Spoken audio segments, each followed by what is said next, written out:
अस्सलाम वालेकुम नाजरीन, आप देख रहे हैं क्रॉस फायर और मैं हूं मोहम्मद नौशाद अली। नाजरीन, ईरान ने अमेरिका की तरफ से पेश की जाने वाली जो 15 शराइत हैं वो मुस्तरद कर दी हैं। ईरानी हुकाम का कहना है कि मुज़ाकरात सिर्फ ईरानी शराइत पर होंगे, उन शराइत पर, वो 5 शराइत जो ईरान ने सालिसों के ज़रिए अमेरिका तक पहुँचाई थी। ईरानी हुकाम का कहना है कि जी जो अमरीकी शराइत हैं उनका जायज़ा लिया गया है और उन्हें गैर मुनासिब पाया गया है, जिसके बाद हमने सालिस को यह पैगाम दे दिया है कि ईरान अपना दिफा जारी रखेगा। जो मिस्र की वजारत ख़ारजा है उसकी तरफ से जो इसके ऊपर रद्दअमल भी सामने आया है कि ठीक है कि मुस्तरद कर दिया गया है, लेकिन ये मामला जो है ये मुज़ाकरात के ज़रिए ही हल होगा, सिफारतकारी के ज़रिए हल होगा। और जो सालिस ममालिक हैं, जो लोग ममालिक इस मामले में कोशिशें कर रहे हैं, वो अपनी कोशिशें जारी रखेंगे। सिचुएशन आपके सामने है। कल रात अमरीकी सदर ने बहुत सी गुफ्तगू की, जिसके अंदर जो अहम मामला है वो यही था कि वो ये समझ रहे हैं कि अब जो इस वक्त ईरानी क़यादत है, यानी जो मौजूदा क़यादत है, उसके साथ बातचीत दुरुस्त अंदाज में आगे बढ़ रही है। वो अच्छे लोग हैं और उनके मुताबिक जो वो दावा कर रहे हैं कि उन्होंने ईरानी क़यादत को तब्दील करने का हदफ हासिल कर लिया है। जब ये हदफ की बात की जाती है तो उससे ऐसा महसूस होता है कि अमेरिका जो है वो अब इस जंग से राह फरार इख्तियार करना चाहता है। क्यों करना चाहता है, इसके बारे में बहुत सी मुख्तलिफ तरह की बातें हो रही हैं। बाज़ लोग जो हैं वो यहाँ तक कहते हैं कि कुछ इस तरह के शवाहिद जो हैं अमेरिका तक पहुँचाए गए हैं कि ईरान जो है वो अमेरिका पर भी हमलावर हो सकता है, अगरचे कि ये बज़ाहिर जो ईरान की इस्तात है, जो डिक्लेयर्ड इस्तात है मिज़ाइल्स की टेक्नोलॉजी की, वो इस काबिल नहीं है कि या वो बताई नहीं गई है। बाहर तौर क्योंकि रूस का जो मिज़ाइल्स हैं वो अमेरिका तक मार कर सकते हैं, इसलिए कहा जाता है कि कुछ मिज़ाइल टेक्नोलॉजी ज़रूर ईरान के पास ऐसी है जिससे ये खौफ पैदा हुआ है अमेरिका के अंदर भी और ये पैगाम दिया गया है। लेकिन ये सारी क्यास आराइयाँ हैं। फैक्चुअल जो सिचुएशन है उसके ऊपर बात करने के लिए जो इस वक्त एट हैंड हमारे पास जो सूरत हाल है उस पर बात करने के लिए अली सरदार नकवी साहब साबिक सफ़ीर हैं, सीनियर सफारतकारी में बहुत समझे जाते हैं। ब्रिगेडियर नादर मीर साहब हैं, दिफाई तजिया निगार हैं। नवीद इलाई साहब सिक्योरिटी एक्सपर्ट हैं और खालिद फारूकी साहब हमारे स्टूडियो में हमें ज्वाइन कर रहे हैं, तजिया निगार हैं। मैं सबसे पहले अली नकवी साहब आपके सामने है, ये जो सवाल है वो ये है कि जब ईरान ने ये इनकार किया है, यानी मुस्तरद कर दी है 15 अमरीकी शराइत, तो आपको क्या लगता है कि जो पाकिस्तान की एफर्ट्स हैं जो इस वक्त की जा रही हैं सफारतकारी की, वो किस करवट बैठेंगी? एक बात। दूसरी बात ये कि सफारतकारी में ये मुज़ाकरात की शराइत रिजेक्ट किया जाना, ईरान की तरफ से शराइत पर बात होना, ये चलता रहता है या ये ईरान की जो इस वक्त ये इनकार है उसके कुछ और मायने लिए जाएं? जी जी। देखिए, आपने जो सवाल किया नौशाद साहब, जी जी। वो ये है कि देखिए, मुज़ाकरात में इट्स ए लॉन्ग प्रोसेस। जी जो निगोशिएटिंग प्रोसेस होता है उसमें पहले तो मैक्सिमलिस्ट पोजीशन दी जाती है। जी। ठीक यानी है। क्या मतलब कि जो इंतहा वाली पोजीशन, ख्वाहिशात पेश अपना की जाती मौक़िफ़ हैं। बताया जाता है। अच्छा, और उसके बाद जब मुज़ाकरात का सिलसिला शुरू होता है, जब प्रोसेस, निगोशिएटिंग प्रोसेस शुरू होता है, तो उसके बाद वो गिव एंड टेक होता है। तो अभी रिजेक्शन तो हो रही है, उसके एवज में ईरान ने अपने 5 कंडीशंस भी दिए हैं और वो 5 कंडीशंस भी सख्त हैं अमेरिका के लिए। लेकिन वैसे ईरान हक बजानिब है, क्योंकि ईरान के साथ ज्यादती हुई है, एग्रेशन ईरान के खिलाफ हुआ है। तो और ईरान हारा नहीं है, दब नहीं गया है, सरेंडर नहीं किया है। ठीक है। तो इस वक्त मैं समझता हूं कि निगोशिएटिंग प्रोसेस, देखिए वियतनाम की जंग जब खत्म हुई थी जी तो हेनरी किसिंजर जो है वो पेरिस भागा भागा गया था और लू टक थू was the Vietnamese foreign minister, और वो पीस टॉक्स वहां पे वियतनाम में शुरू हुई थी। और उस वक्त जो पोजीशन थी वो, अमेरिका तो नॉर्थ वियतनाम को एक्सेप्ट भी नहीं करता था, जी। रिकग्नाइज भी नहीं करता था, और उस पोजीशन से फिर पीस भी हो गई। तो मैं समझता हूँ ये सब कुछ अभी चलेगा और ये आगे पीछे होगा, लेकिन इस प्रोसेस में दोनों की अब दिलचस्पी नजर आती है कि है। इंडियन जो एनालिस्ट है प्रवीण सोनी, वो कहता है कि लगता है कि दोनों गुफ्तगू के लिए अब तैयार हैं। अब इस वक्त तो इंडिया में तो खैर सफ़ेद मातम बिछी हुई है। पाकिस्तान के किरदार का मैंने बीच में हवाला दिया था। ये जो पाकिस्तान का रोल अब डिफाइन हो रहा है, क्योंकि कहीं ना कहीं ये बात कही जाती है कि मिस्र और तुर्किया के मामलात ईरान से उतने कंफर्टेबल नहीं है जितने इस वक्त पाकिस्तान के हैं, और खलीजी रियासतें भी और अमेरिका भी एतमाद कर रहा है। तो ये जो किरदार है, ये बेसिकली आपके ख्याल से जो पाकिस्तान इसको निभा पाएगा? एक बात। दूसरी बात, अगर फ़र्ज़ कीजिए कि खुदा ना खास्ता ये मामलात किसी तरफ नहीं लगते, तो उससे पाकिस्तान को कोई सेटबैक भी होगा इंटरनेशनल, जैसे कह लीजिए बतौर इसकी आलमी सालिस के तौर पर? पहली बात तो मैं आपके दूसरे सवाल का ये जवाब दूंगा कि अभी जो सूरत हाल है वो तो पाकिस्तान के लिए बहुत नुकसानदेह है ना भाई। जी। तो अगर जो भी होगा वो इससे तो कुछ बेहतर ही होगा, नंबर वन। नंबर टू, आप जो कह रहे हैं कि ये पाकिस्तान का जो सालसी रोल है, ये किस हद तक कामयाब हो पाएगा या आगे बढ़ सकेगा, इससे पाकिस्तान को क्या फायदा होता है। तो पाकिस्तान अव्वल तो तारीख है, पाकिस्तान ने सालसी रोल बहुत बार अदा किया है जो कि हम लोग याद नहीं रखते हैं। एक तो 71 में हमने अमेरिका और चीन के दरमियान सालसी की थी, जिसके तहत उन लोगों ने अपनी डिप्लोमेटिक रिलेशंस कायम किए थे। फिर हमने ईरान इराक के दरमियान सालसी की थी। वो ठीक है, वो फौरन असर उसका फायदा नहीं हुआ, लेकिन पाकिस्तान ने अपनी कोशिश पूरी की। फिर सऊदी अरब और ईरान के दरमियान भी हमने सालसी की है। बाद में चीन ने फिर उनके साथ वो कामयाब सालसी कर ली थी। यमन के मामले में भी हमने सालसी की है। तो मैं समझता हूँ कि पाकिस्तान ये रोल हिस्टोरिकली अदा करता रहा है। दूसरे, पाकिस्तान इस वक्त गालिबन अकेला मुल्क है जिसके ताल्लुकात अक़वाम मुत्तहिदा के सलामती काउंसिल के 5 जो मुस्तकिल रुकन हैं उनके साथ सबसे अच्छे हैं, सबसे अच्छे ताल्लुकात हैं। जैसे अमेरिका, चीन, रूस, फ्रांस, यूके और चाइना तो मैं कह चुका हूँ। तो all these 5 members Pakistan has good relations, plus Pakistan इस वक्त सिक्योरिटी काउंसिल का मेंबर है। तो मैं समझता हूँ कि पाकिस्तान का रोल इस वक्त इंटरनेशनल सीन पे काफ़ी इम्पोर्टेंट है, और अगर हम इस मौके का फ़ायदा उठाएं तो हम अपने लिए बेहतरी ला सकते हैं। अली सर, ये एक जो क्वेश्चन आम किया जाता है वो ये है कि इसराइल और अमेरिका जंगबंदी के मामले में शायद एक पेज पर नहीं है। इसराइल अभी भी बज़िद है कि उसकी शराइत पर ये जो है ना जंगबंदी होगी। आपको लगता है कि चूंकि पाकिस्तान के इसराइल के साथ कोई ताल्लुकात नहीं है, इस सिचुएशन के अंदर इसराइल जो हम सालसी कर रहे हैं उसको तस्लीम करेगा और वो अमेरिका को मजबूर नहीं करेगा कि ये जंग जारी रखी जाए? और अमेरिका जो है उसके पहले भी उसके कहने पर उसने ये जंग शुरू की है, तो वो उसके चुंगल से निकल पाएगा? देखिए, इसराइल ने पहले 2 बार जो इनके मुज़ाकरात हो रहे थे उसको सबूताज किया है। और जंग जून 2025 में और इस मर्तबा भी दोनों मर्तबा इसराइल ने अटैक किया ईरान के ऊपर और मुज़ाकराती प्रोसेस को टॉर्पीडो कर दिया। मगर अब एक फर्क मुझे नजर आ रहा है, वो ये कि इजरायली जो अवाम है वो सख्त परेशान है। वो उसके ऊपर मिसाइल के अटैक हो रहे हैं, लोग सड़कों पे आ गए हैं। जेरूसलम, टेल अवीव, ईलात, हाइफा, बेशुमार और उनके जो शहर हैं वहां पे बड़ी सख्त परेशानी है। मिसाइल अटैक्स, ऐसे मिसाइल की बौछार है, बारिश हो रही है उसकी। So their buildings are being destroyed, their people are being killed. ये आज तक इजराइल ने एक्सपीरियंस नहीं किया है 1948 से लेकर अब तक। तो इसलिए इजराइल अब आया वो दबाव डालेगा कि जंग कंटिन्यू करो। मुझे शक है, और अगर करता ऐसा है तो फिर अमेरिका उसको काउंटर करेगा। क्यों?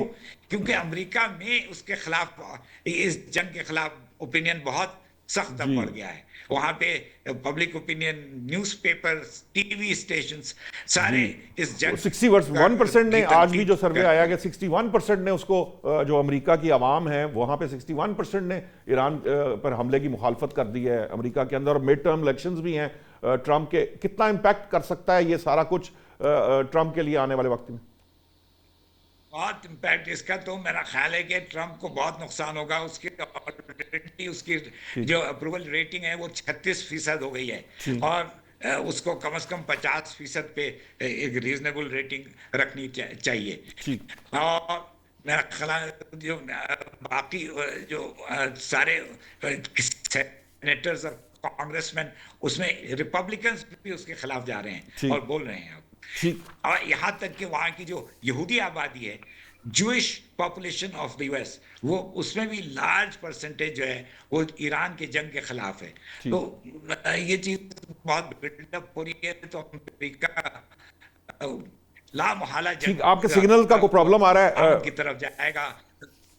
सॉरी एम्बेसडर साहब, आपकी वो जो है वो उसका प्रॉब्लम आ रहा है। मैं चाहूंगा ब्रिगेडियर साहब, ये जो एक बात जब से हम कर रहे हैं, नेतन्याहू जो हैं वो बहुत सी ज्यूइश पॉपुलेशन जो है वो नेतन्याहू को अपना नुमाइंदा तस्लीम ही नहीं करते, बल्कि बहुत से यहूदी जो हैं वो भी उसको तस्लीम नहीं करते। लेकिन उसके बावजूद आपको लगता है ये जो वॉर उसने शुरू किया है इससे वो पीछे हटेंगे नेतन्याहू? क्योंकि हमने फ़लस्तीन का हाल देखा, हम लबनान में भी जो कुछ कर रहे हैं वो देख रहे हैं, वो पीछे हटते नजर आते हैं। क्योंकि अगर वो पीछे हटते हैं तो उनकी हुकूमत को भी तो खतरा हो सकता है। ये तो इसका माइनस पॉइंट भी तो होगा नेतन्याहू पर। पाकिस्तान में जो सारी सोच है ना वो ज्यादातर पॉलिटिकल है, जबकि ये सारा मसला जो है वो जियो पॉलिटिकल है।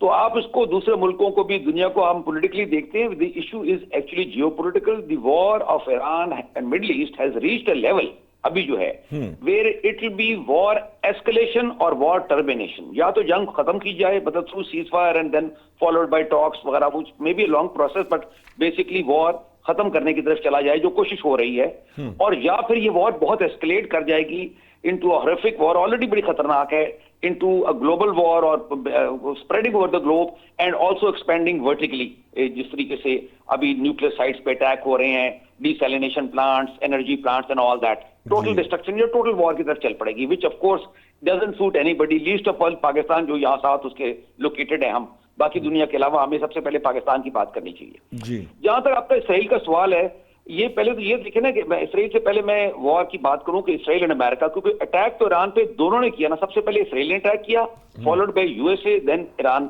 रिटेलिएटेड, जवाब दिया ईरान ने। तो इसराइल और अमेरिका की वॉर एम्स, अगरचे वॉर उन्होंने इकट्ठी शुरू की, लेकिन तब भी एज अ जियोपॉलिटिशियन मैं कहता रहा हूं, और अभी भी नजर आ रहा है ये सारी जो बातचीत हो रही है पीस टॉक्स की, कि इसराइल और अमेरिका के दरमियान में नंबर वन डिफरेंस है बिटवीन दी वॉर एम्स, कि जो इसराइल चाहता है, जो अमेरिका चाहता है। अमेरिका इज ग्लोबल पावर, अच्छा लगे या बुरा लगे जो भी है, उसका बेसिक इंटरेस्ट ग्लोबल लेवल पे ग्लोबल हेजेमनी है, यूनिपोलर एरा जो ऑल्दो ऑन द वे नीचे आ गया, कमजोर हो गया, बहरहाल फिर भी खत्म नहीं हो गया टोटली। और दूसरा ये है कि वो ग्लोबल हेजेमनी चाहता है, प्लस मिडिल ईस्ट में उसकी बेसिस हैं like other parts of the world, तो वो अपनी ओवरऑल डोमिनेंस एंड हेजेमनी रखना चाहता है। और उसके साथ उसमें सिर्फ इसराइल नहीं है, ऑयल फ्लो का भी है, और उसके अंदर ये जो गल्फ स्टेट्स हैं, मोनार्कीज जो उनके साथ हैं, वेस्टर्न प्रो वेस्ट है या फ्रेंडली टू अमेरिका है, उनको भी मेंटेन करना चाहता। तो ये तो पूरा पैकेज है। और ये अमेरिका के एम्स ये है कि वो अंग्रेजी में कहते हैं कि they want Iran to bend the knee, या कि दूसरे लफ्जों में वो कहें कि ईरान घुटनों पे आ गया, या ईरान ने उनकी बात मान ली या जंग खत्म कर दी। और अगर वो नहीं भी, लेट्स से नहीं भी होता, मैं टॉक्स की बात कर रहा हूं, तो United States can still afford to declare, अंग्रेजी में कहते हैं declare victory and go home, जिस तरह उन्होंने पहले कहा जी हमने ये अचीव कर लिया, वो अचीव कर लिया, क्योंकि वो एक तो ग्लोबल पावर है, प्लस कॉन्टिनेंट अवे है ना साथ, जो उसका बॉर्डर तो नहीं लगता ईरान के साथ या इसराइल के साथ या सऊदी पाकिस्तान के साथ, इट्स ओशंस अवे। तो बेसिकली यूनाइटेड स्टेट सेफ है और उस लिहाज से डायरेक्टली।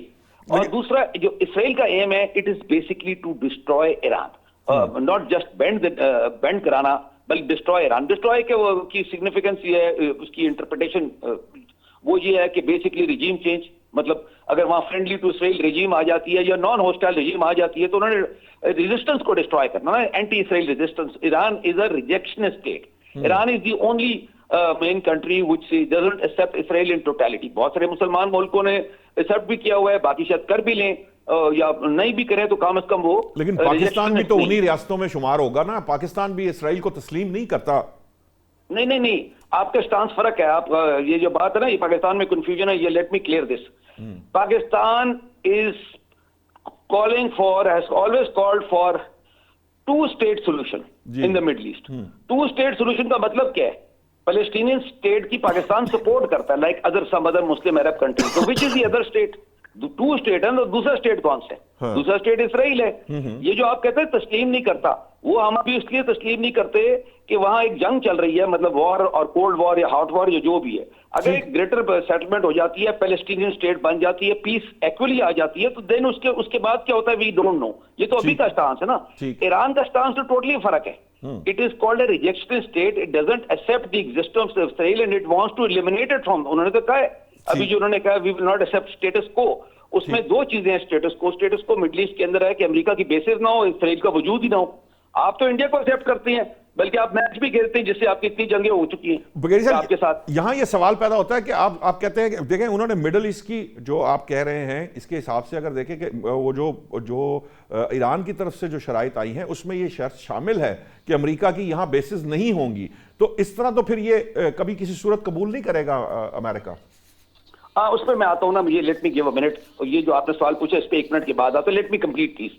बात ये हो रही है कि अब आप आते हैं कि देखें दो चीजें हो रही है ना। मैंने कहा एक डायरेक्शन है पीस मेकिंग की, वो शर्तें जो भी उसको जिस तरह बड़ा नकवी साहब ने अच्छा बोला, शर्तें जो भी हो, हर मुल्क जो होता है ना वो अपनी शर्तें लेके आता है। ये तो क्योंकि कोई सरेंडर तो नहीं ना कर दिया, इट इज नॉट कि one side has surrendered unconditionally, तो दूसरा उसको जिस तरह नाजी जर्मनी और जापान ने सेकंड वर्ल्ड वॉर पे सरेंडर किया था तो उनपे कंडीशंस इंपोज हो गई थी, वो तो नहीं ना सूरत हाल अभी। तो इसलिए वो ईरान तो अपनी शर्तें लाएगा, अमेरिका भी लाएगा। जो फर्क आ रहा है ना, जो मैंने बात कर रहा था मैं कि इसराइल और अमेरिका में पहले फर्क है। आपका सवाल इसराइल से रिलेटेड था। यस, इसराइल के अंदर भी वॉइसेस हैं, इसराइल के अंदर भी फर्क है, लेकिन ओवरऑल चूंकि इसराइल में अटैक हुए हैं, इसराइल ने भी ईरान पे अटैक किए, वो ईरान को as a whole Israelis, not just Netanyahu या government, Israelis I am saying majority, तो उसको अपना दुश्मन समझते हैं जिस तरह इंडिया पाकिस्तान को अपना दुश्मन समझता है या कोर इंडिया समझता है, उसी तरीके से। या एक तो ये। अब आते हैं ये जो आपका पॉइंट है, देखिए जब अब आप पीस टॉक्स पे आ जाते हैं, पीस टॉक्स जो होती है ना, वो कोई भी पीस टॉक जो हो ना, दुनिया हिस्ट्री पढ़ लेना आप, वहां पर 30 ईयर्स वॉर यूरोप में हुई थी, उसके बाद 1618 में शुरू हुई थी, 1648 में खत्म हुई थी, उसके बाद ट्रीटी ऑफ वेस्टफेलिया हुई थी, जिसके बाद मॉडर्न स्टेट्स राइज हुए, उसके बाद वो लंबी कहानी है, मैं नहीं पढ़ता, पूरी तारीख है, पीस टॉक्स आफ्टर वॉर्स। बात ये है कि जब भी टेबल पे आती है तो हर मुल्क यही कहता है या हर साइड यही कहती है कि जी हम तो मानेंगे नहीं, हम तो ये करेंगे। लेकिन अगर पीस करनी है तो फिर उसके अंदर बातचीत होती है, दोनों साइडों से कुछ गिव एंड टेक होता है, और जो मीडिएटर्स होते हैं उनका भी तो रोल आ जाता है ना उसके अंदर, ऑब्वियसली कुछ कराने का।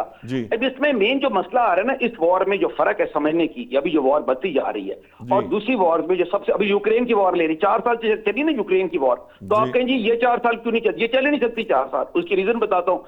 यूक्रेन की वॉर जितनी 1 मिलियन कैजुअलिटीज रशियन मिलिट्री की हुई है, तकरीबन 1 मिलियन के करीब और अराउंड यूक्रेनियंस की हुई है, मगर war has been fought in Ukraine only. उसके इफेक्ट्स ग्लोबल गए हैं, महंगाई हुई है, ये वो बेसिकली ये वॉर जो है स्प्रेडिंग वेरी फास्ट। एक तो ये, दूसरा इसमें जो न्यूक्लियर एलिमेंट है ना, उसको मत आप भूलें कि मैं पहले भी कह चुका हूं, यहां पर इतना इल्म नहीं है। क्योंकि वो इसराइल से रेडिएशन लीक हो जाए, डैमोना से या बुशर ईरान से हो जाए या टर्की के इंजर लेक बेस से हो जाए, कहीं से भी हो जाए, regardless of where radioactivity leaks, radioactivity has no borders. Winds उसको कैरी करती हैं, उसको Europe, Middle East, West Asia, South Asia, बड़ी दूर तक चली जाती है, हाफ द वर्ल्ड। ठीक है, तो ये उस लिहाज से बहुत खतरनाक है कि ये पूरे खित्ते को, मैं बगीर साहब आपके वापस आता हूं। डॉक्टर नवीद इलाही साहब, ये जो बात इस वक्त कर रहे हैं बगेरिया साहब कि इसका अब कोई ना कोई, ये लंबी नहीं चल सकती वॉर, तो आपको कहां पे लग रहा है ये जो 15 शराइत आई हैं, 5 शराइत आई हैं, आपको क्या लगता है कि किस किस्म के सिनारियो के अंदर जो है इस जो वॉर का खात्मा मुमकिन हो पाएगा? देखिए, लंबी चाहे ना चले, लेकिन ये ज्यादा खतरनाक होती नजर आ रही है अगर ये टॉक्स जो है कामयाब नहीं होती। जैसे उन्होंने फरमाया, अभी दोनों एक दूसरे के न्यूक्लियर जो टारगेट्स हैं उनको हिट करने की कोशिश भी कर रहे हैं। मेरा ख्याल है पॉइंट ऑफ कंसर्न तो ये है, बाकी तो हम क्रिस्टल बॉल गेजिंग कर सकते हैं कि खत्म हो जाएगी, बात मान ली जाएगी, 15 में से 5 बात मान लेंगे, लेकिन जो आप देखें डिप्लोमेटिक जो सिग्नल्स हैं वो बड़े ही कॉन्फ्लिक्टिंग है, और जो 7 एक्शंस हैं वो भी बड़े कॉन्फ्लिक्टिंग हैं। दोनों एक दूसरे के, खास तौर पे इजराइल ने हमले किए हैं जी, और जवाबन ईरान ने भी हमले किए हैं जी, और इजराइल की कोशिश है कि किसी तरह मैं ईरान को वंस फॉर ऑल खत्म कर दूं, ताकि उसके लिए जो खतरा है उसकी साथ प्रॉक्सीज का भी, लेबनान में जैसे 30 किलोमीटर पे कब्जा कर लिया उसने, जी और यमन को भी उसको न्यूट्रलाइज करे, और ईरान को बिल्कुल वो इस तरह तनहा कर दे, करे। न्यूट्रलाइज कर दे, ताकि आइंदा के लिए कोई खतरा ना हो। तो मेरा नहीं ख्याल कि इतनी जल्दी इस तरह ये बात जो है मामला तय हो रहा है, लेकिन इस पे ज्यादा सीरियस नेगोशिएशन की जरूरत है। और मेरा ख्याल है पाकिस्तान, तुर्की और इजिप्ट वगैरह इस बात को रियलाइज कर रहे हैं, इवन अमेरिका भी रियलाइज कर रहा है कि इस वक्त जरूरत है कि इस नेगोशिएशन को should be given a chance. अगर ये नहीं होगा तो एक एस्केलेशन कहीं भी जा सकती है। ठीक। तो पाकिस्तान के लिए तो बहुत ही खतरे की बात भी है, जैसे ब्रिगेडियर साहब ने भी कहा कि जाहिर है कि अगर न्यूक्लियर पे देखें, उसके पास भी एनरिच यूरेनियम तो है ईरान के पास भी, जी तो खुदा न खास्ता वहां पे हिट हो तो हम हिट हो जाएंगे और सारी दुनिया हिट होगी। ये नहीं है कि 300 किलोमीटर पे तो जाएगा उसका रेडियो एक्टिविटी, लेकिन वो अक्रॉस द ग्लोब जाएगी। तो सारों को इस पे मेरे ख्याल है इस पे शमूलियत इख्तियार करनी चाहिए कि नेगोशिएशन किसी तरह कामयाब हो। ठीक ठीक है, मैं आपको दोबारा आता हूं। अब अली सरवर नकवी साहब, ये बताइए कि ये मैं जो दूसरा पार्ट था सवाल का वो मैं आपके सामने भी रखता हूं। किन पोजीशंस के ऊपर आपको लगता है, क्योंकि आप सफारतकारी करते रहे हैं, कौन सी शराइत ऐसी हैं जो यूएस की तरफ से मानी जा सकती हैं ईरान के लिए, और ईरान जो है वो उन चीज़ पे सरेंडर कर सकता है जो कि यूएस शराइत हैं? क्या सेट बन सकता है आपके ख्याल से? ये बड़ा अच्छा सवाल है, दिलचस्प सवाल है, क्योंकि इस पे हम कयास आराई कर सकते हैं, हम जी कह नहीं सकते कि होगा क्या। जी जी लेकिन मैं समझता हूं कि बात शराइत ऐसी हैं जो कि दूसरी साइड उसको शायद ना एक्सेप्ट करे। जी एक, अमेरिका के खिलाफ जो ईरान कहता है कि वो सारे बेसिस अपने छोड़ के चले जाएं और वो अपना यहाँ पे प्रेजेंस अपनी ख़त्म कर दें, तो वो अमेरिका गालिबन वो नहीं मानेगा। जी लेकिन ये ज़रूर है कि ईरान ने दूसरी बात जो कही है कि एग्रेशन और असैसिनेशंस नहीं होनी चाहिए, तो वो उसको तो वो एक्सेप्ट कर सकते हैं। इसी तरह जहाँ तक अमेरिका का सवाल है, वो ईरान के न्यूक्लियर प्रोग्राम को पूरी तरह ख़त्म करवाना चाहते हैं, बैलिस्टिक मिसाइल्स प्रोग्राम पूरी तरह ख़त्म कराना चाहते हैं। तो वो नहीं होगा, रिजीम चेंज नहीं होगी। ये जो है रेड लाइंस वो ईरान नहीं मानेगा। लेकिन फिर भी स्कोप है कि इस वक्त पहली बात यह है कि जंगबंदी होनी चाहिए, यानी जंगबंदी के बाद मुज़ाकरात का प्रोसेस कि क्या टर्म्स एक्सेप्ट हो रही हैं क्या लेकिन नहीं हो ईरान रही ने हैं। न्यूक्लियर हथियार ना बनाने वो की शर्त तो मान ली ना, मतलब वो क्योंकि वो पहले से कहते हैं, ईरानी रजीम 2004 से जो आयतुल्ला हैं उन्होंने कहा हुआ कि हम WMDs या वेपन ऑफ मास डिस्ट्रक्शन की तरफ नहीं जाएंगे, तो यहां तक तो वो बांधते हैं। असल में वो सिविल न्यूक्लियर की बात करते हैं कि वो उस पर अपना राइट हम नहीं छोड़ेंगे, क्योंकि दुनिया के तमाम ममालिक के पास ये राइट है। जी हाँ, वो आर्टिकल 4 ऑफ NPT, जी नॉन प्रोलिफरेशन ट्रीटी, उसके आर्टिकल 4 के तहत नॉन न्यूक्लियर स्टेट्स को हक है कि वो न्यूक्लियर टेक्नोलॉजी इस्तेमाल करें फॉर पीसफुल पर्पसेस।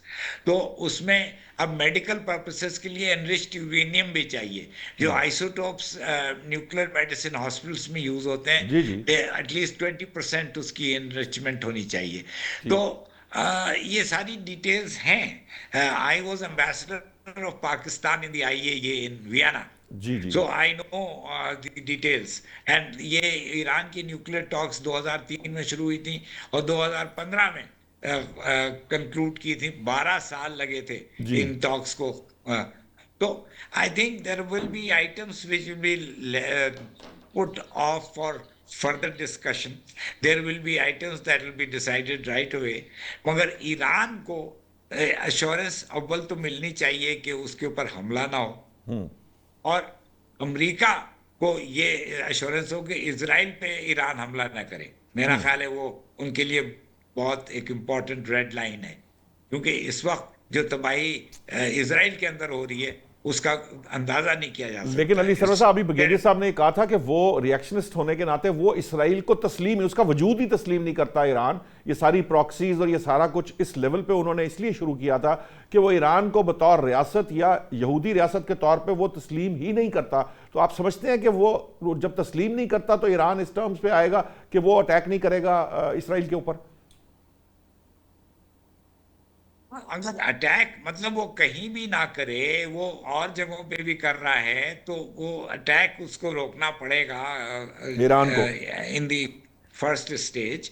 ठीक है। अब इसराइल को वो तस्लीम नहीं करता है, लेकिन वो इसराइल वो जानता है कि इसराइल उसका दुश्मन है। उसने ये भी कहा हुआ है कि इसराइल को वो दुनिया से नीस्त नाबूद करना चाहता है।